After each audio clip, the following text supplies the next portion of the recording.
Hello everyone, कैसे हो आप सभी। उम्मीद करती हूँ आप अच्छे होंगे और बढ़िया अपनी तैयारी कर रहे होंगे। हम नैतिक विकास पढ़ने वाले हैं हमारी सीडीटी की क्लास में और ये हमारी 10th नंबर की क्लास है। तो चलो बिना देर किए स्टार्ट करते हैं। नैतिक विकास को पढ़ते हैं। मॉरल डेवलपमेंट ये क्या होता है। नैतिक विकास किसी व्यक्ति के नैतिक सिद्धांतों, मूल्यों और सही गलत में अंतर करने की क्षमता के निर्माण से संबंधित होता है। नैतिकता मतलब आप सही को सही कह सको, गलत को गलत, सही और गलत के अंतर को जब समझ लेता है इंसान तो उसमें नैतिक विकास हो जाता है। ठीक है, इसमें नैतिक तर्क, सहानुभूति, नैतिक निर्णय और सामाजिक और नैतिक मानदंडों की समझ का विकास शामिल है। नैतिक विकास सांस्कृतिक, सामाजिक और व्यक्तिगत कारकों से प्रभावित होता है। नैतिक विकास किन किन चीज़ों से होता है प्रभावित। सांस्कृतिक, आपकी संस्कृति कैसी है, आप कैसे समाज में रहते हो और आपका व्यक्तित्व खुद कैसा है, ये इन पर डिपेंड करता है। ठीक है, उदाहरण देखते हैं। सामुदायिक सेवा में सक्रिय रूप से भाग लेने वाला एक युवा वयस्क और सामाजिक न्याय के लिए चिंता प्रदर्शित करने वाला नैतिक विकास को दर्शाता है। ठीक है, मतलब समाज में कुछ अगर अनुचित हो रहा है और उसके लिए उसके मन में कुछ चिंता के भाव उत्पन्न हो रहा है, इट मीन्स उसका नैतिक विकास हो चुका है। सामाजिक मुद्दों से अवगत होते हैं और अपने नैतिक मूल्यों के अनुरूप कार्य करते हैं। ठीक है, आगे देखेंगे। कोहल वर्ग द्वारा नैतिकता का विकास। कोहल वर्ग के बारे में पढ़ते हैं जिन्होंने नैतिकता का सिद्धांत दिया। कोहल वर्ग अमेरिकी मनोवैज्ञानिक थे। ठीक है, कहाँ के थे, अमेरिकी मनोवैज्ञानिक थे जिन्होंने यह सिद्धांत प्रतिपादित किया था। उन्होंने यह बताया था कि नैतिकता वह गुण है जिससे हमें सही और गलत की पहचान होती है। बच्चे अपने समाज के द्वारा ही नैतिक और अनैतिक बातें सीखते हैं। ठीक है, बच्चे किसके द्वारा सीखते हैं, समाज के द्वारा ही नैतिक और अनैतिक में अंतर कर पाते हैं।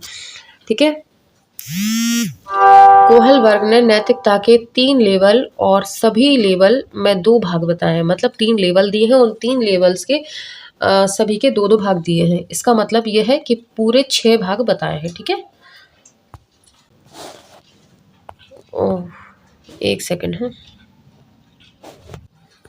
ठीक है, तो इनके देखते हैं कौन से 6 भाग हैं।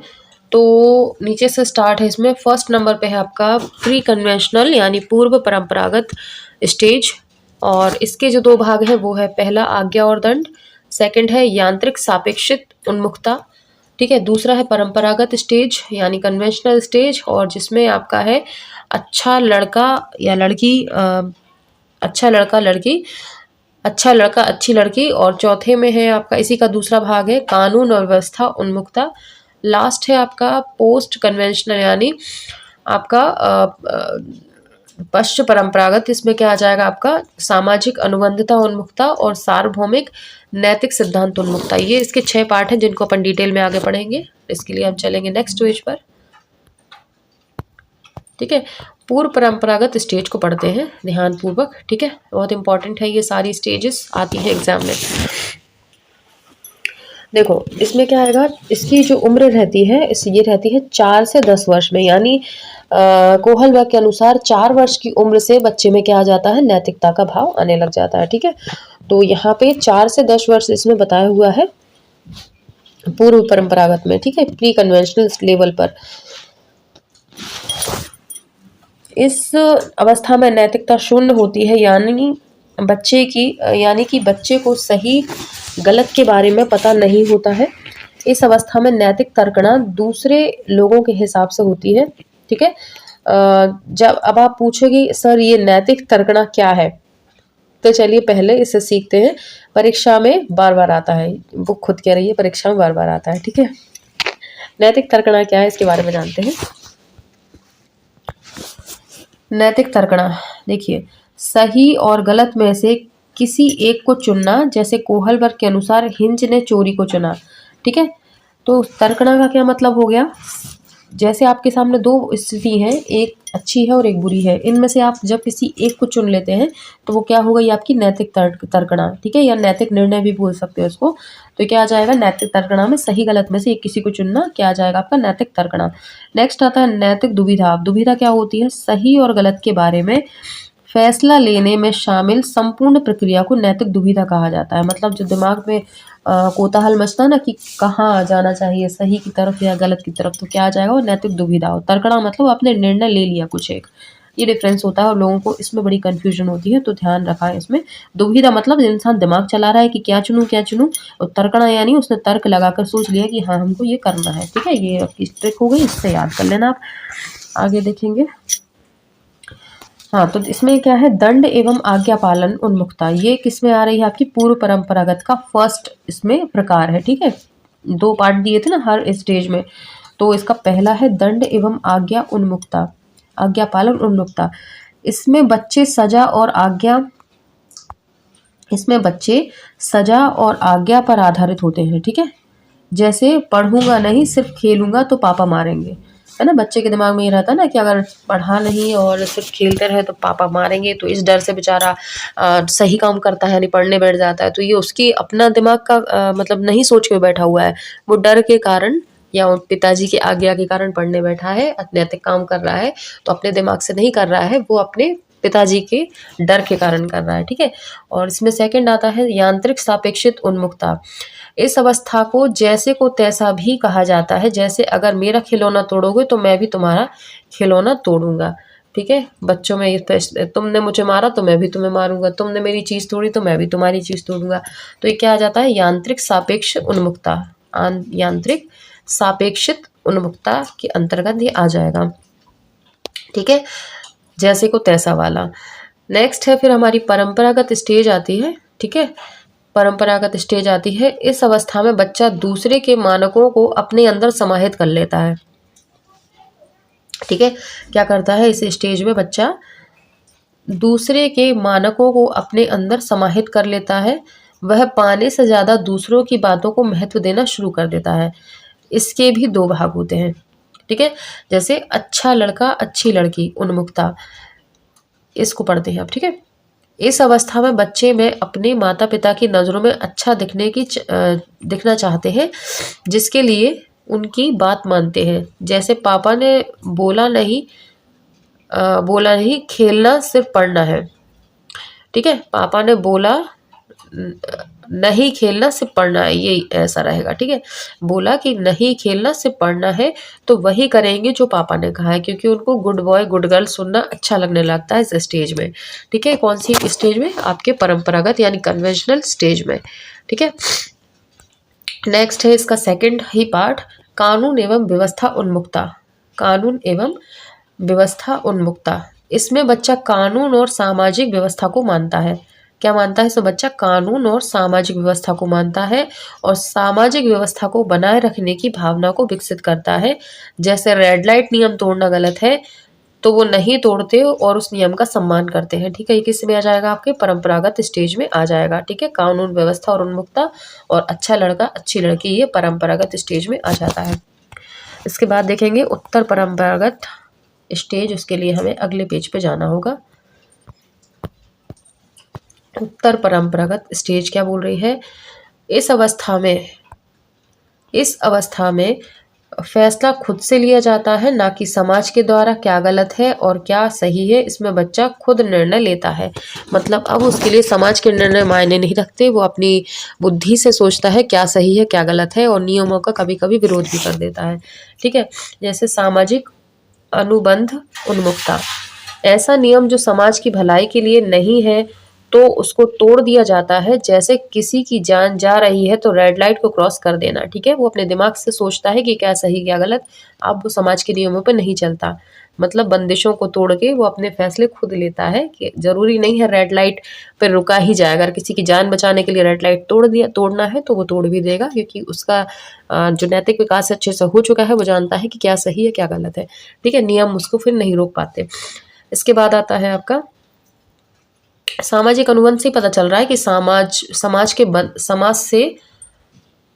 अनुबंध उन्मुक्ता यानी हट जाना, समाज के अनुबंध यानी समाज के बंधनों को तोड़ देना। ठीक है, इसके बाद आएगा आपका सार्वभौमिक नैतिक सिद्धांत। सार्वभौमिक नैतिक सिद्धांत क्या कह रहा है, अपने विवेक के अनुसार व्यवहार करता है, जैसे दूसरों के लिए जान भी दे सकता है। ठीक है, तो क्या करता है, वो अपने विवेक के अनुसार व्यवहार करना सीख जाता है। सार्वभौमिक नैतिक सिद्धांत सभी के लिए। ठीक है, तो ये भी इसी में आएगा आपका उत्तर परंपरागत स्टेज में। ठीक है, तो तीनों स्टेज हमने देख लिए अच्छे से, इनको एक दो बार रिवाइज कर लेना, थोड़ा सा समझ के करना, तो बिल्कुल बनने लग जाएंगे। ठीक है, आगे देखेंगे भाषा का विकास। भाषा का विकास कैसे होता है? भाषा के विकास का तात्पर्य भाषा कौशलों के अधिग्रहण भाषा के विकास का तात्पर्य भाषा कौशलों के अधिग्रहण और शोधन से है, जिसमें सुनना, बोलना, पढ़ना और लिखना शामिल है। ठीक है, इसमें शब्दावली, व्याकरण, वाक्विन्यास और मौखिक और लिखित भाषा का उपयोग करके विचारों को समझने और व्यक्त करने की क्षमता का प्रगतिशील विकास शामिल है। ठीक है, क्या क्या जाएगा इसमें? सुनना, बोलना, पढ़ना और लिखना शामिल होता है। और शब्दावली में व्याकरण, वाक्विन्यास और मौखिक और लिखित भाषा का उपयोग करके विचारों को समझने और व्यक्त करने की क्षमता प्रगतिशील विकास शामिल है।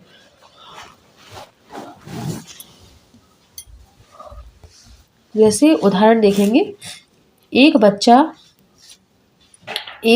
अपनी एक सेकंड जैसे एक बच्चा अपनी मूल भाषा बोलना और समझना सीखता है। ठीक है, भाषा के विकास का उदाहरण है। ठीक है, अपनी मूल भाषा वो बोलना सीखता है, समझना सीखता है, तो ये किसका उदाहरण है? ये भाषा के विकास का उदाहरण है। वे शब्दावली हासिल करते हैं, व्याकरणिक रचनाएं भी सीखते हैं, व्याकरण का प्रयोग करना भी सीखते हैं और सही शब्दावली का उपयोग करना भी सीखते हैं।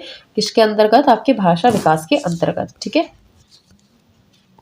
नेक्स्ट देखेंगे अपन मनोसामाजिक विकास क्या है। मनोसामाजिक को पढ़ते हैं, भी हमने नैतिक विकास को पढ़ा है। अब हम अपने मनोसामाजिक विकास को पढ़ते हैं। ठीक है, तो इसमें देखेंगे एरिक एरिक्सन ने क्या कहा है। एरिक एरिक्सन के द्वारा मनोसामाजिक को सबसे पहले, आप जहाँ तक है सभी को पता होगा, इसमें कोई नई नहीं है, ये काफ़ी टाइम से पढ़ते आ रहे हैं अपन। तो मनोसामाजिक विकास को देखते हैं, जो इसको एरिक एरिक्सन ने दिया हुआ है। ठीक है, तो इन्होंने क्या बोला है? एरिक एरिक्सन द्वारा प्रस्तावित मनोसामाजिक विकास है।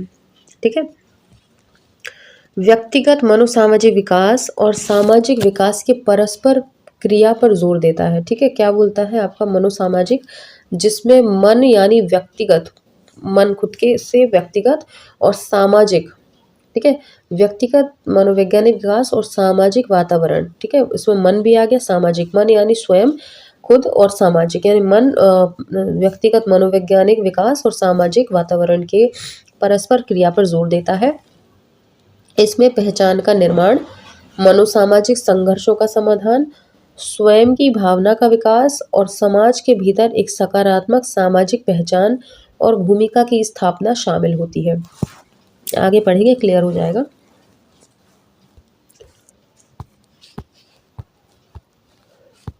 देखो आगे बढ़ते हैं। उदाहरण, अपनी व्यक्तिगत पहचान की खोज और स्थापना करने वाला एक किशोर मनोसामाजिक विकास को प्रदर्शित करता है। ठीक है, उसे अपनी व्यक्तिगत पहचान की करना है, खोज और स्थापना करने वाला एक किशोर मनोसामाजिक विकास को प्रदर्शित करता है। वे आत्मचिंतन से गुजरते हैं और अपने परिवार और समाज के भीतर अपनी भूमिका निभाते हैं। ठीक है, ये आ जाएगा इसमें। तो विकास के आगे बढ़ते हैं। विकास के चरणों का विद्वानों का वर्गीकरण, विकास के चरणों में विद्वानों का वर्गीकरण देखेंगे। तो इसमें क्या दिया है? इसमें एक सेकंड है, ये इसको आप शैशवावस्था कर लेना। ठीक है, शैशवावस्था, ठीक है, शैशवावस्था है इसमें, और ये 1 से 5 साल तक की रहेगी। किसके अनुसार? शैले के अनुसार। ठीक है, इसको ध्यान रखना, शैले के अनुसार शैशवावस्था 1 से 5 साल, बचपन अवस्था जो रहेगी 5 से 12 साल, और किशोरावस्था रहेगी आपकी 12 से 18 साल। ठीक है, ये इसमें वर्गीकरण किसने दिया है? शैले ने दिया है। चाहो तो स्क्रीनशॉट ले लो, आगे बढ़ेंगे फिर अपन। ठीक है, आगे देखेंगे अध्ययन आधारित वर्गीकरण। अध्ययन आधारित यानी नॉर्मल जो हमारी पढ़ाई में अगर कोई पूछे, किसी वैज्ञानिक का नाम ना ले और फिर कहे कि शैशवावस्था की अवस्था कब से कब तक होती है, तो वहाँ पे ये अध्ययन आधारित कहलाएगा। किसी पर्टिकुलर वैज्ञानिक का अगर नाम ना दिया जाए और पूछा जाए कि कितने वर्ष से कितने वर्ष तक बाल्यावस्था होती है, तो आपको ये देना है, ठीक है। शैशवावस्था होगी जन्म से 5 वर्ष, आपके बचपन अवस्था रहेगी 6 से 12 वर्ष, और किशोर अवस्था रहेगी 12 से 19 वर्ष, ठीक है। ये नॉर्मल रहेगी आपकी, बिना किसी वैज्ञानिक के। आगे देखेंगे, अब आता है आपका कालिक का वर्गीकरण। क्या आएगा? कालिक नामक वैज्ञानिक है, इनका वर्गीकरण क्या बोलते हैं ये? बचपन अवस्था जन्म से 3 या 4 सप्ताह तक, ठीक है। मतलब जन्म से 3 या 4 सप्ताह तक इन्होंने बचपन को खत्म ही कर दिया, यानी 1 महीने का बच्चा हो गया, उसका बचपन खत्म, ठीक है। इसके बाद आता है प्रारंभिक शैशवावस्था, जो 1 या 2 महीने से, मतलब बच्चे के जन्म के 1 या 2 महीने से, यानी जैसे ही बचपन अवस्था इनके अनुसार खत्म हुई और इन्होंने 1 या 2 महीने में से 15 महीने तक इनकी शैशवावस्था रहेगी। कौन सी? वो भी प्रारंभिक शैशवावस्था। अच्छा, कालिक को आप ऐसे याद रख सकते हो, इन्होंने वैज्ञानिकों के मुंह पे क्या पोत दी? कालिक पोत दी, कहते ना कालिक पोत दी। तो कालिक इन्होंने पोत दी, क्यों पोत दी? जन्म से 3-4 सप्ताह में इनने, मतलब बचपन खत्म। अपन तो बचपन की यादें बोलते हैं, बचपन की याद है, अब 3 से 4 सप्ताह के बच्चे की क्या याद है ना। इन्होंने क्या करा? बिल्कुल कालिक पोत दी, ठीक है। तो ऐसे याद रख लेना कि इन्होंने 3 से 4 सप्ताह में बचपन ही खत्म कर दिया था, ठीक है। तो इसके बाद हम देखेंगे देर से शैशवावस्था। अभी तो शैशवावस्था थी, अब ये देर से शैशवावस्था कब से कब तक बोल रहे हैं? 15 महीने से 30 महीने तक। 15 महीने से कब से कब तक? 15 महीने से 30 महीने तक इन्होंने क्या बोला? देर से शैशवावस्था, ठीक है। यहाँ 1 से 2 महीने से 15 महीने तक आपकी प्रारंभिक शैशवावस्था, और देर शैशवावस्था या उत्तर शैशवावस्था कह सकते हो 15 महीने से 30 महीने तक की। इसके बाद अगेन इनका बचपन आ रहा है फिर से लौट के, और ये 1.5 वर्ष से 5 वर्ष तक बोल रहे हैं। क्या बोल रहे हैं? 1.5 वर्ष से 5 वर्ष तक इनकी क्या कहलाएगी? बचपन अवस्था, ठीक है। इसके बाद आपकी मध्य बचपन अवस्था 5 से 9 साल बोल रहे हैं ये, ठीक है। और देर से बचपन यानी उत्तर बचपन अवस्था 9 से 12 वर्ष, और किशोर अवस्था रहेगी इनकी 12 से 21 वर्ष, ठीक है। ये इन्होंने वर्गीकरण दिया हुआ है। तो इसके बाद हम देखेंगे सामान्य मनोवैज्ञानिक वर्गीकरण। अब आगे देखते हैं, अगले पेज पर चलेंगे इसके लिए।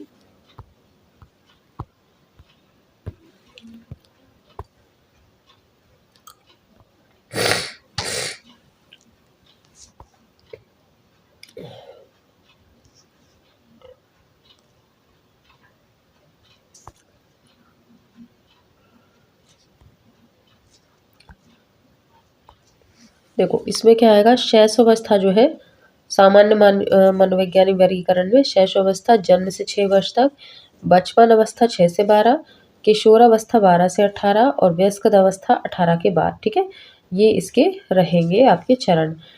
आगे देखेंगे मानव विकास के चरण अवस्थाएं संक्षेप में। मानव विकास के चरण और अवस्थाएं संक्षेप में देखेंगे। प्रारंभिक बचपन जो है, प्रारंभिक बचपन जो है वो 2 से 7 वर्ष का रहेगा, ठीक है। प्रारंभिक बचपन क्या रहेगा? 2 से 7 वर्ष का रहेगा। जीवन का अनूठा समय इसको कहा जाएगा, किसको? प्रारंभिक बचपन को। और कठिन समय भी कहा जाएगा, खिलौनों का चरण भी कहा जाएगा, आपके स्वर्ण युग कहा जाएगा। ये प्रारंभिक बचपन की बात हो रही है, ठीक है। और जीवन की उत्पत्ति काल कहा जाएगा 2 से 7 वर्ष को ही। जीवन की उत्पत्ति काल, उत्सुकता, जिज्ञासु, प्रश्न पूछना, टोली गृह की अवस्था, जिद्दी, अवज्ञाकारी, महत्वपूर्ण ध्यान यानी अहम केंद्रित, और वैचारिक अवस्था, संप्रत्यात्मक अवस्था, और पूर्व स्कूली उम्र अवस्था। तो ये आपके 2 से साल तक जो नाम होते हैं वो यहाँ पे दिए हुए हैं, ठीक है। आगे देखेंगे,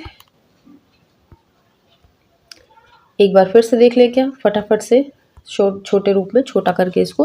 देखो प्रारंभिक बचपन जो है 2 से 7 साल तक, उसको क्या कहा जीवन का अनोखा समय, कठिन समय भी इसको कहेंगे। इसके बाद खिलौनों का चरण कहेंगे, स्वर्ण युग कहेंगे, जीवन की उत्पत्ति काल, उत्सुकता, टोली, जिद्दी, महत्वपूर्ण कार्य यानी अहम केंद्रित, और वैचारिक अवस्था, और पूर्व स्कूली अवस्था भी इसी को कहेंगे, ठीक है। किसको? प्रारंभिक आपके बचपन को। अब देखेंगे देर से बचपन, लेटर चाइल्डहुड।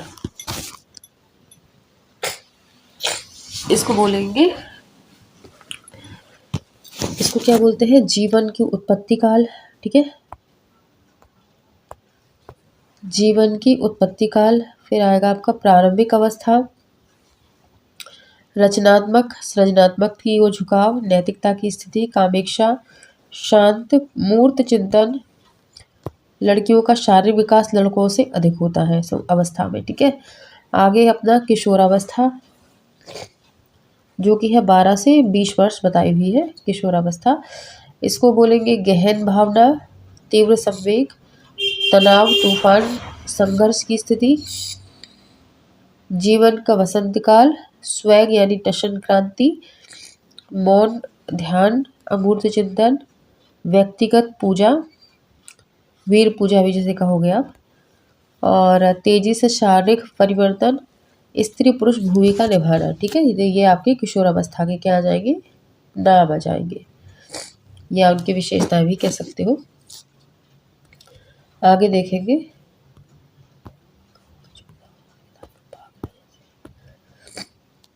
तो इसमें दिया हुआ है मानव की शारीरिक संरचना से जुड़े हुए तत्व इसमें दिए हुए हैं। तो देखो, इसमें क्या हुआ है कि मानव शरीर में 1 लाख मील रक्त कोशिकाएं, रक्त वाहिकाएं होती है। ठीक है, और त्वचा शरीर का सबसे बड़ा बाहरी अंग है। कौन सा अंग है, बाहरी अंग कौन सा है, त्वचा। लीवर जो है शरीर का सबसे बड़ा आंतरिक अंग है। ठीक है, बाहरी कौन हो गया, त्वचा, आंतरिक कौन हो गया, आपका लीवर। 4 तत्व मानव शरीर में ऑक्सीजन, हाइड्रोजन, कार्बन और नाइट्रोजन जैसे 4 तत्व पाए जाते हैं। कौन कौन से, ऑक्सीजन, हाइड्रोजन, कार्बन और नाइट्रोजन जैसे तत्व पाए जाते हैं। पानी जो है मानव शरीर का 50 से 70% हिस्सा पानी से बना होता है। 78 मानव शरीर का मुख्य अंग है, 78। ठीक है, 78 मतलब मानव के जो मुख्य अंग है वो कितने, उनकी संख्या है 78 है। अगला है इन 78 अंगों में से 5 अंग जीवित रहने के लिए जरूरी माने जाते हैं। ये अंग है हृदय, मस्तिष्क, गुर्दे, यकृत और फेफड़े। ये क्या है, जरूरी अंग है, इनके बिना मतलब जीवन पॉसिबल नहीं है। जैसे आपका पेनक्रिया अगर खराब हो जाता है तो चल जाएगा, इंसुलिन के इंजेक्शन वगैरह लोगे तो आप जीवित रह सकते हो। बाकी और भी अंग हैं जिनके बिना आपका काम चल सकता है, लेकिन इन 5 अंगों के बिना जीवन पॉसिबल नहीं हो पाता है। आगे देखेंगे, छोटी आंत लगभग 22 से 23 फीट लंबी होती है। ठीक है, कितनी होती है, 22 से 23 फीट लंबी होती है। कुल बाल औसतन एक इंसान की खोपड़ी में लगभग 1 करोड़ बाल होते हैं। ठीक है, एक इंसान की खोपड़ी में करीब कितने, 1 करोड़ बाल होते हैं। हर साल इंसान के बाल करीब 6 इंच बढ़ते हैं हर साल। ठीक है, 6 इंच तक हर इंसान के 1 साल में बाल बढ़ते हैं। औसतन बात हो रही है, जरूरी नहीं है सभी के बढ़े।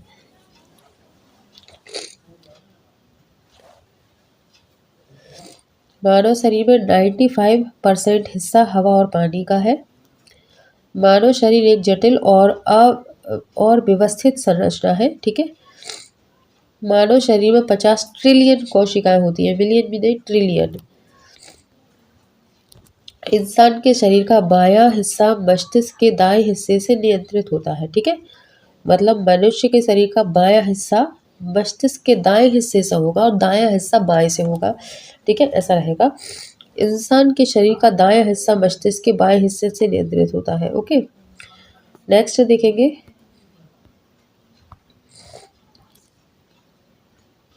इंसान की उंगलियों के निशान की तरह इंसान की उंगलियों के निशान की तरह जीभ के निशान भी अद्वितीय होते हैं, मतलब मैच नहीं करते हैं सभी से। शरीर की कुल कैल्शियम का 99% से अधिक दांतों और हड्डियों में पाया जाता है। 99% से अधिक हड्डियों में और कहाँ, आपके दांतों में पाया जाता है।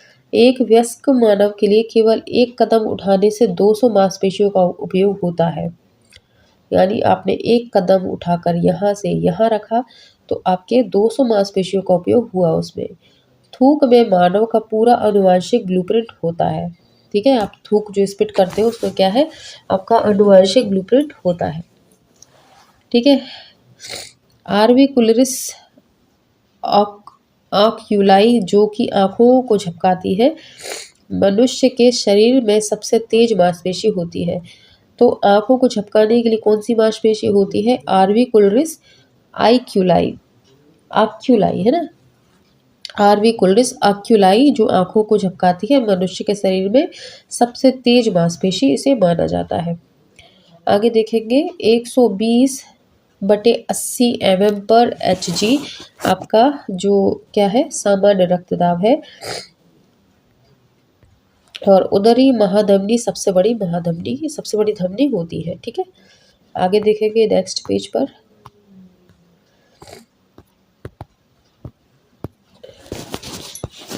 तो इसके बाद आपकी जो पश्चिम महाशिरा है वो सबसे बड़ी शिरा होती है। कौन सी, पश्चिम महाशिरा सबसे बड़ी शिरा है। 12 जोड़ी कपाली तंत्रिकाओं की संख्या होती है। ठीक है, कपाली जो तंत्रिकाएं हैं उनकी संख्या कितनी है, 12, और मेरु तंत्रिकाओं की कितनी होती है, 31 जोड़ी। ठीक है, आगे देखेंगे 1000 से 1800 मिलीलीटर एक दिन में शरीर से बाहर निकलने वाले मूत्र की मात्रा है। मतलब 1000, मतलब 1 लीटर से 1.5 लीटर मान लीजिए आप, तो 1000 मिलीलीटर से 1800 मिलीलीटर तक मूत्र की संख्या होती है पर डे में। इसके बाद 206 मानव अस्थियों की कुल संख्या है। स्टेप्स, कान में पाई जाने वाली शरीर की सबसे छोटी हड्डी होती है स्टेप्स। फीमर सबसे बड़ी हड्डी होती है। 33 कशेरुक की संख्या होती है। कशेरुक की संख्या कितनी होती है, 33। 12 जोड़ी पसलियों की संख्या होती है। कुल दांत 20 बच्चों में, 32 वयस्कों में। 12 स्थायी दांत, सभी प्रीमोलर्स और 3 मोलर्स। ठीक है, स्थायी दांत होते हैं। स्थायी दांत कौन कौन से होते हैं आपके, सभी प्रीमोलर्स और 3 मोलर्स। ठीक है, आगे है 639 मानव शरीर में पेशियों की कुल संख्या है। ठीक है, पेशियों की संख्या कितनी होती है, 639। और अस्थायी दांत कितने होते हैं, 20, जो कि बच्चों में पाए जाते हैं, जो टूट जाते हैं बाद में। अगला है ग्लूटस मैक्सिमम, यानी नितंब पेशी सबसे बड़ी पेशी होती है। ठीक है, नितंब की पेशी सबसे बड़ी पेशी होती है, जिसे ग्लूटस मैक्सिमस कहा जाता है। अब आगे देखेंगे सार्टोरियस। सार्टोरियस सबसे लंबी पेशी होती है। सार्टोरियस सबसे लंबी पेशी। इसके बाद रक्त की कुल मात्रा शरीर के कुल भार का 8% है। जितना आपका शरीर का भार है उसका 8% आपका क्या होगा, रक्त होगा। ठीक है, लाल रक्त कणिकाओं की संख्या पुरुष में 5 × 10 घन मिलीमीटर और स्त्री में 4.5 × 10 घन मिलीमीटर होगी। ठीक है, आगे देखेंगे 120 दिन आरबीसी का जीवन काल होता है। ठीक है, आरबीसी का जीवन काल कितना, 120 दिन। और इसके बाद 5000 से 10,000 घन मिलीमीटर श्वेत रक्त कणिकाओं की संख्या होती है।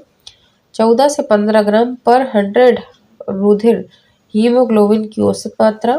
3 से 6 मिनट रुधिर स्कंदन काल होता है, यानी उसके रक्त के थक्का बनने का काम होता है। ठीक है, इसके बाद 72 पर मिनट हृदय धड़कन होती है। एक बार में 172 टन धड़केगा दिल 1 मिनट में। और 4 से 10 मिलीमीटर घंटा प्रति घंटा ESR सामान्य रक्ताणु अवसादन। ठीक है, अवसादन दर होती है। आगे देखेंगे 0.8 सेकंड एक हृदय चक्र का संपूर्ण जीवन काल है। ठीक है, एक हृदय चक्र का संपूर्ण हृदय चक्र का संपूर्ण जीवन काल है। इसके बाद 74 दिन शुक्र जनन लगने का समय है। ठीक है, शुक्र जनन लगने का समय जो है 74 दिन है। 16 कोशिकीय अवस्था परक नली में शिशु का मादा गर्भाशय में आरोपण का समय होता है। ठीक है, मतलब परक नली में अगर निषेचन कराया गया है उसको मादा के गर्भाशय में कब डाला जाएगा, जब 16 कोशिकीय अवस्था होगी। ठीक है, 16 कोशिकीय अवस्था होगी, जिसे क्या बोलते हैं, मोरुला बोलते हैं। आगे है थायराइड सबसे बड़ी अंतःस्रावी ग्रंथि है। ठीक है, थायराइड जो है सबसे बड़ी अंतःस्रावी ग्रंथि है। और शाइटिक सबसे लंबी तंत्रिका है। शाइटिक क्या है, सबसे लंबी तंत्रिका। यकृत सबसे बड़ी ग्रंथि है। ठीक है, ये सिर्फ ग्रंथि है। और अंतःस्रावी कौन सी हो जाएगी, थायराइड। तो यकृत जो है सबसे बड़ी ग्रंथि है।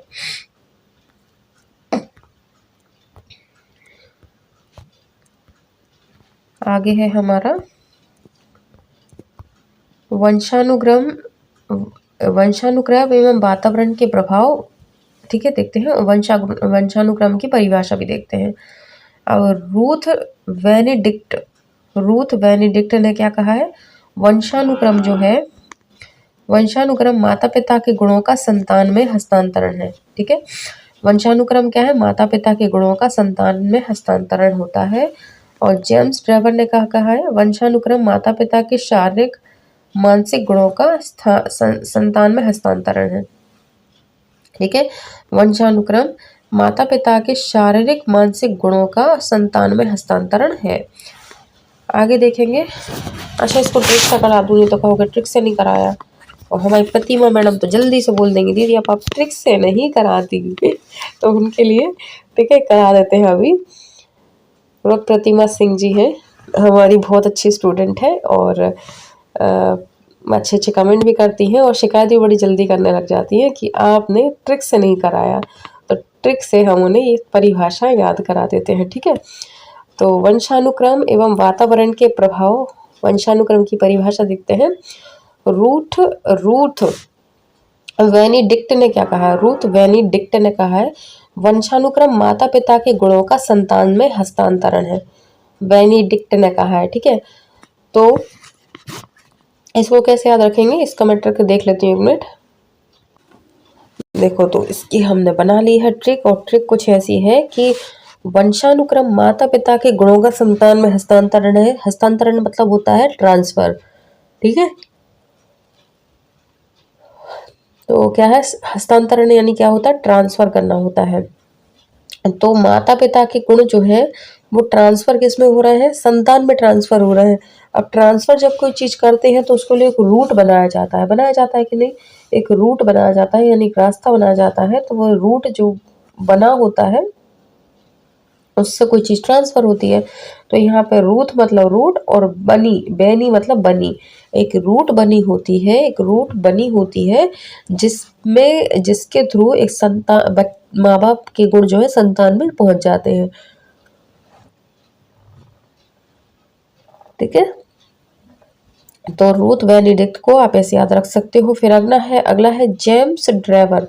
जेम्स जो है ड्रेवर, ये क्या बोल रहे हैं, वंशानुक्रम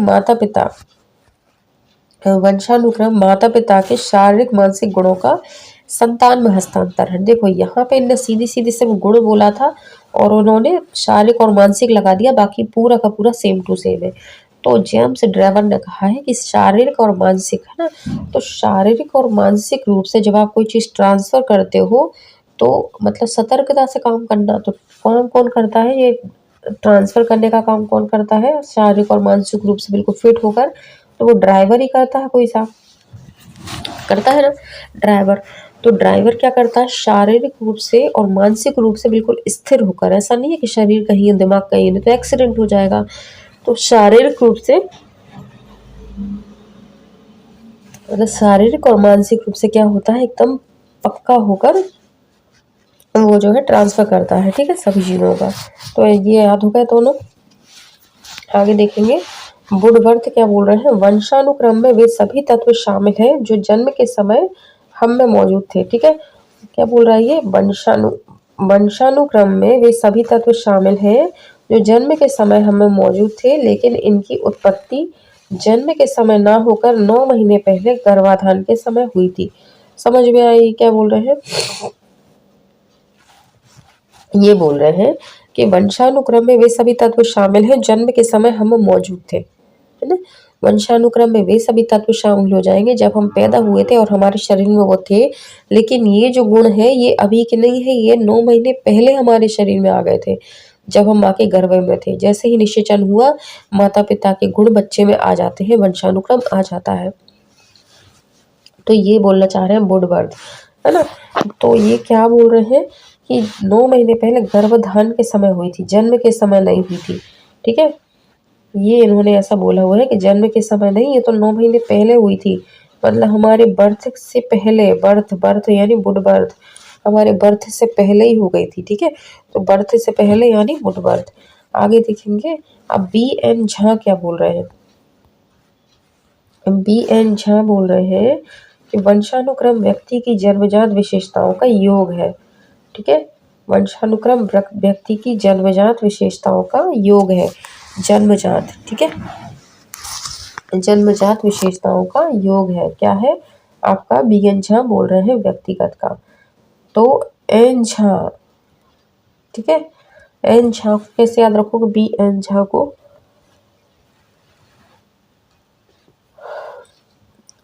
ये क्या बोला, जन्मजात विशेषताएं, जन्मजात विशेषताएं।